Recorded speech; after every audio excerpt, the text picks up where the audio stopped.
So before we can start assembling this, we need to finish now trimming the legs now that we have the aprons done. So what I'm going to do is, with the table dry assembled, I'm going to trace the area where the aprons intersect the legs on all four legs. Then once we have this noted, we'll go ahead, disassemble, and cut all this extra leg stock off. So I took those lines where the aprons were and squared them across the top, and now I can just rip these sides off.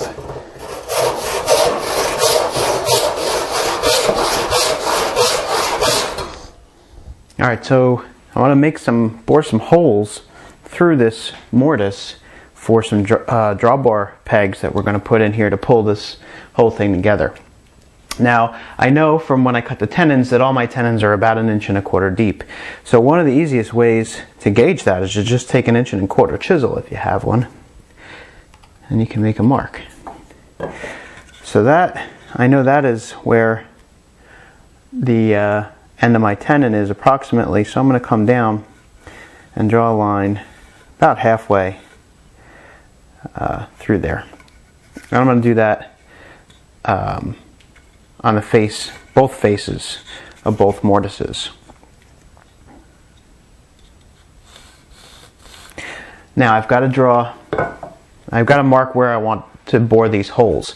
Now we've got to remember that we've got 2 pegs. I'm going to put 2 pegs in each side, but I'm going to have 2 pegs coming in this way, and I'm going to have 2 more pegs coming in this way, crossing those pegs. So I want to offset them. So I typically just eye this up. The top peg I want to come down, below the haunch, far enough that I'm catching full tenon. And I'm going to put this one here. Now I'm going to come over on this side, and I'm going to offset these slightly so that the pegs don't cross each other. And this one I'm going to put down here. Okay, so you can see that what I've done is to offset the peg holes so that they're not going to intersect each other when I pull this whole thing together. So when I drive the pegs in here, I'll still have plenty of room to drive those pegs in there. So I'll mark all 4, and then we'll go ahead and bore the holes. Alright, so I marked my spots where I'm going to bore the holes through the mortise. I've got a backing board underneath the leg. I've got the leg held down to the bench with a holdfast, and I also have a scrap piece of wood that's been planed to the thickness of the tenon to back the inside of the tenon so I don't get any blowout in there. Now I'm going to take my bit. I'm using a number 5, which is about 5/16 of an inch. You can use whatever size you have, a number 4, a number 3, number 6, something in that size range from 4 to 6, I would say. And we're going to bore the holes, and it would be beneficial to also bore a test block with the size bit that you're going to bore. I have a block here that has all of my different auger bit sizes, but if you don't have anything like that, just any scrap piece of wood and bore a test hole, because we're going to use that later. We're going to bore all the way through into the backing block.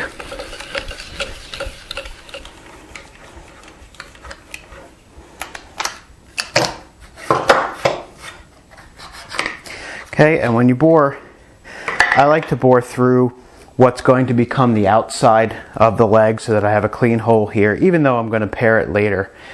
I like to bore through the front. Again, into the backing block, and just make sure you don't bore into your bench. I have done that before. So now with the holes bored in the mortises for draw boring, we're going to go ahead and bore the tenons. So we're going to put the apron in nice tight, make sure it fits tight up against the shoulder, and we're going to use our brace and bit, and we're just going to mark the location. We're going to use the lead screw of that bit to mark the center of the hole. Now we can take the tenon out of the leg, and you'll see we have the marks where we want the holes to be. So you'll see those. I don't know if the camera can pick them up, but there's a mark here and there's a mark here. Well, what we're actually going to do is we're going to move in about 1/16 of an inch closer to the shoulder, and that is where we're going to bore our hole. So we're offsetting the holes in the tenon about 1/16 of an inch closer to the shoulder. And what this is going to do when we bore these holes here is it will have a tendency to pull that joint together when we drive pegs through when we assemble it. So with the holes bored in the mortises and tenons for draw boring, we're going to go ahead and make some peg stock. Now you want to use a bone dry straight grain wood for this, something that splits easily preferably, because we're going to actually split this so that we can preserve the strength of the straight grain. So get something as straight grain as you can. I just have a scrap of red oak here that is absolutely bone dry. You can use good seasoned hardwood from the firewood pile and split that out if you want. And we're just going to split into equal sections. And as long as you have fairly straight grain wood, it should split pretty easily, and oak is really nice because it splits real well. So I'm going to split this piece down, and I'm going to make myself 4 pegs for each leg, so a total of 16 pegs. Make yourself a few extras, because chances are when you start whittling these and shaving these to shape, you'll most likely have a couple that end up too small. So make yourself a few extra. And if you don't have any straight grain oak or ash or something along those lines that you can use, you can always buy dowel stock, but just make sure that the dowel that you buy is a nice tight fit in your test hole. You don't want something that's going to fit loose. You want something that you're going to have to drive in. Splitting and whittling the pegs from straight grain stock is best, but if you have to use dowel stock, as long as you try and make sure you get the straightest stuff you can, you should be fine. Now once you have all your pieces split out, you can go ahead and start whittling them. What I usually will do is just take a scrap board. Here I'm just using my bench hook, and I take my chisel and I just start shaving them down. Always keeping your fingers behind that edge, paring away from you. And what you're going to do is you're going to try and get these as close to a straight round stick as you can. They don't have to be perfect. If you have a dowel plate, you can go ahead and whittle them down and drive them through the dowel plate.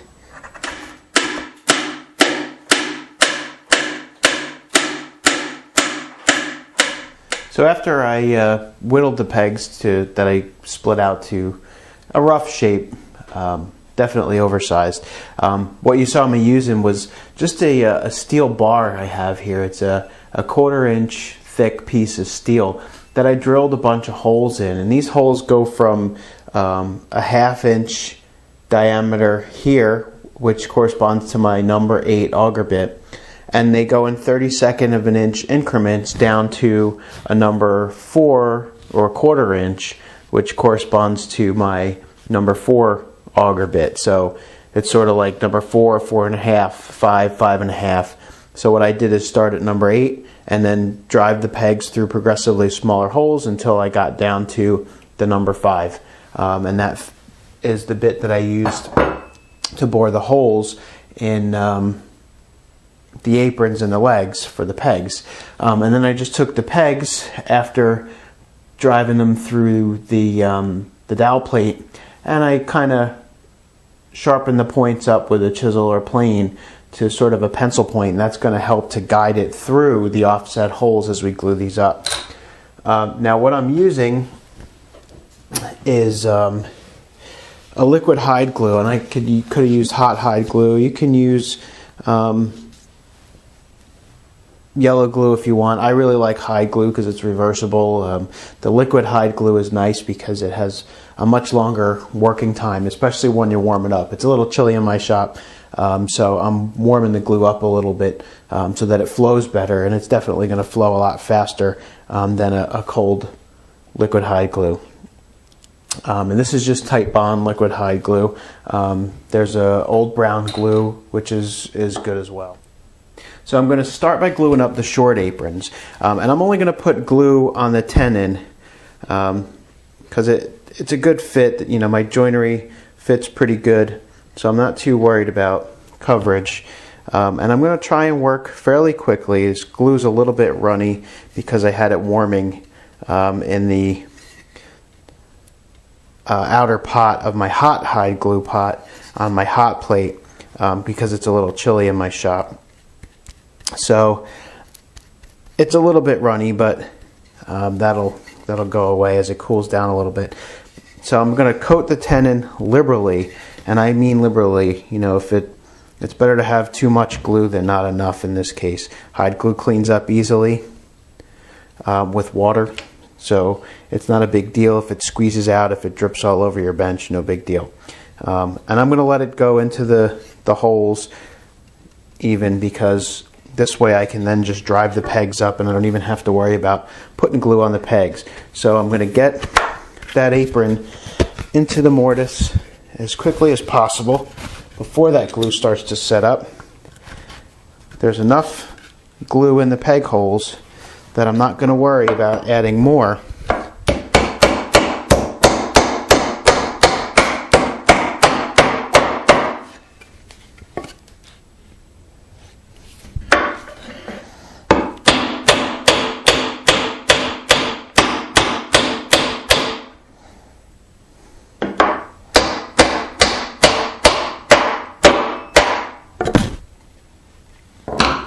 There we go. So the drawbar pegs pulled that shoulder nice and tight, and this way we can go ahead and do that entire assembly without any clamps at all. So now I'll go ahead and put the other leg on this side of the apron, and when I have both short aprons assembled, I'll go ahead and assemble the long apron. The two short end assemblies, I'll put those together with the long aprons. Once the glue dried, I sawed the pegs flush on both sides of the leg block. I then planed the leg blocks flush to the aprons using a skew rabbet plane. Then I cleaned up the leg blocks with a card scraper and finished shaping the area above the knee down to the pattern line, first using a rasp, then using a chisel to pare right into the corner at the base of the leg block. Finally, I rounded the outside of the top of the knee to match the rest of the leg. Alright, so once we have the leg blocks planed flush to the aprons and the upper part of the knee shaped down to the leg block, we can go ahead and start working on the knee blocks, the transition blocks. So again, it starts with a pattern, and again I just took a piece of the 1/4 inch poplar that I have and I made a pattern for that front profile of the knee block. And I labeled it, you know, which side is the top and which side is the leg, just to make sure I don't get it mixed up, because if you do get it mixed up, the whole thing gets screwed up. So make sure you don't get your profile mixed up, or everything's just not going to look right. Once you have that template, then you're going to prepare 8 blocks, like I did here. And these blocks have 2 important surfaces: the surface that meets with the side of the leg, and the surface that mates with the bottom of the apron. Really, for right now, those are the only 2 surfaces that are really that important. So you want to make sure that it mates flat with the side of the leg and flat with the apron. And it's going to overhang the front of the leg slightly, because we're going to profile that down to match the leg. So when you put that knee block in there, it should hang past the front of that knee slightly, so that it can be profiled to match this curve. So once you have your knee block fit to this corner here, which may not necessarily be 90 degrees, but just make it fit. It doesn't have to be 90 degrees. Label it. Label the glue surface. So this is where I'm applying the glue to attach to the leg. So long grain to long grain. This is the top surface. This is end grain. And I label this with the Roman numeral that corresponds to the joint that it's going with, so that I know exactly where this is going. Then I could take that template, line up the leg side with the glue face, and trace the profile. Once I have the profile traced, I can go ahead and use the bow saw to go ahead and cut it out. Again, it's still in its square state, but we have cut out a profile for the top. And then this will then get glued on to the leg with hide glue. So to glue on the knee blocks, this time I'm going to be using hot hide glue. And it's because I'm going to glue these on using a rub joint. No clamping, no nails, nothing of that sort. You can use liquid hide glue. It just takes a little bit longer for the glue to grab. So I like hot hide glue for doing rub joints. I would not recommend trying to do this with yellow glue, because yellow glue requires a certain amount of clamping pressure in order for it to bond well. And at least per the manufacturer's instructions, it requires a certain amount of clamping pressure. So I don't really use yellow glue much at all anyway, but I really don't like to do rub joints with yellow glue. If that's all you have, I would recommend you try and figure out a way that you can get some clamping pressure on there in order to use the yellow glue. But really, hot hide glue is the best, followed by the liquid hide glue. And I buy hot hide glue granular form. This is 192 gram strength, which is more for marquetry and things like that, but it works well for general use as well, and has a little bit more open time than a higher gram strength would. And I buy my hide glue from Tools for Working Wood. So I use a double boiler type glue pot, and you don't have to go out and spend $100 on one of those electric ones. I certainly didn't. I got this glue pot for about $10 on eBay. It's a 2-piece double boiler glue pot. The bottom pot gets water, and the inner pot gets the dry glue, and then we're going to add water to this. And then to heat it up, I have a $2 1970s era avocado green hot plate. You can find these kind of things at garage sales or whatever, or look in your parents' cabinets, they probably still have one. Now, a lot of people are intimidated by hide glue. How much do I mix? What do I do? I don't do this scientifically at all. I put however much hide glue dry hide glue I think I'm going to need inside the pot, and I just add water to cover the glue enough to cover the glue, and then a little bit more on top of that. And now I'm just going to let this sit for about a half an hour or an hour. So after, I don't know, half hour, 45 minutes or so, this is what we end up with. All the dry hide glue absorbed the water and swelled all up. So now what we can do is take this inner pot rather, stick it in our water and put spurs to it. And we'll leave that there sitting in that pot for probably going to take a good half an hour or so at least. And I have a little cover just to keep too much water from evaporating. And we're going to check on this every so often, but we want to heat that up until it has the consistency of maple syrup.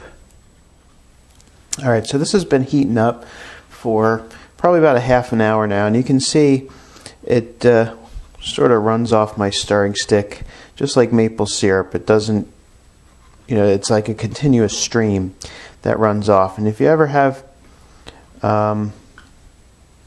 any question whether or not your glue is right, what you can do is put a little on your finger and rub your fingers together and give that glue a couple minutes, couple seconds to start gelling and start drying.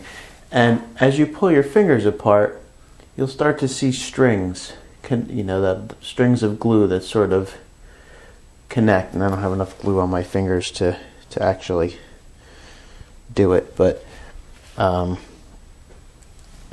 and the glue pot itself should feel sort of like a hot cup of coffee. If you can't hold your hands to that glue pot, it's too hot. And if it feels cool, then obviously it's too cold.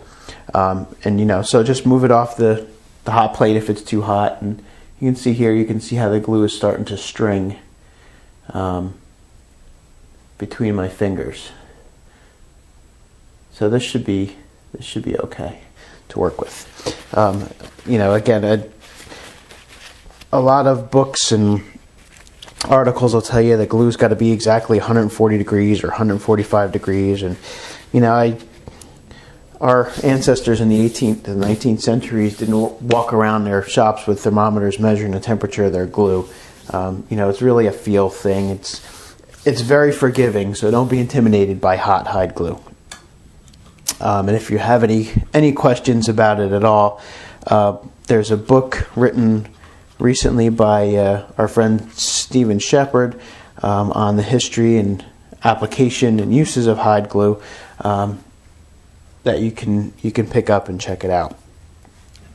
So this is ready to go, and we're going to do what's called a rub joint. So we're going to work fairly quickly, but controlled. So I'm going to take my knee block, make sure I know where it goes, have an idea where it's going up. Only gluing the long grain to long grain. I'm not going to glue the top. And I'm going to put enough glue on here that it's got, I'm going to get some squeeze out. I'm probably going to get some running. And that's okay. I would rather have too much than not enough. Again, this glue might be a little bit warm, but that's alright. So I'm going to put this in here, and I'm going to rub this in place until I feel it starting to grab.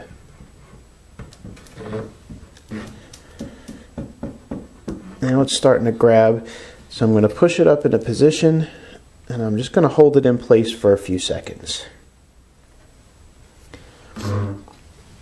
Okay, and that's it. That's a rub joint. You're rubbing that piece. Generally what you're doing is you're rubbing the excess glue out from between the two glue surfaces. And when the right amount of glue is between those two surfaces and the hide glue begins to cool, it grabs and it holds everything in place. Now what's going to happen here, as hide glue cools, it actually will draw tighter because the wood absorbs the moisture, so it's going to shrink and it's going to pull that joint tighter together. And that's something you just don't get with yellow glue. And it's just that fast. So I'm going to go ahead and do the other 7 knee blocks. Same way I just did that one. Once the glue on the knee blocks had dried, I finished shaping the cyma curves of the knee blocks, first using a chisel and a paring gouge. I also created a smooth transition from the inside of the leg to the knee block.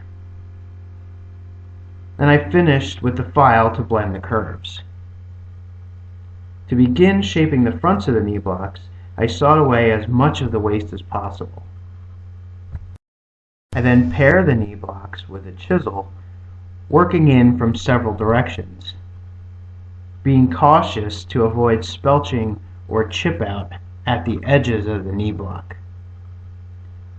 Once again, I finished up with the file. Alright, so once the knee blocks have been blended in to match the profile of the knee, we're pretty much done with the base. Now I have a little bit more cleanup to do. I want to do some sanding on this just to take out some of the tool marks and clean this up a little bit. I'm also going to flush up the tops of the leg blocks with the tops of the aprons. And just overall give it a good sanding. Make sure these areas in here are where the knee block meets the inside curve of the back of the knee, blends and flows nicely. And so I'll give this another once over. You know, check everything out. Make sure that I'm happy with everything. Soften these edges here just a little bit to prevent pieces from chipping off. Go over this with some 150 grit sandpaper, and then I'm actually going to raise the grain on it because I'm going to be using a water-based dye on this. So I'm going to raise the grain and probably resand it with 150, and that's going to help to take some of the scratches and the tool marks out as well. But the major construction and the majority of the work on the base is now done, and really all we have left to do is a little bit of cleanup. And move on to the base, the top. So next time we're going to get started working on the top, and that will probably be the last episode. And this puppy's going to be done, and we can move on to finishing it. So I hope you've enjoyed everything so far, and hope you've stuck with me. And we will see you next time when we'll start working on top. Thanks. Thanks for watching.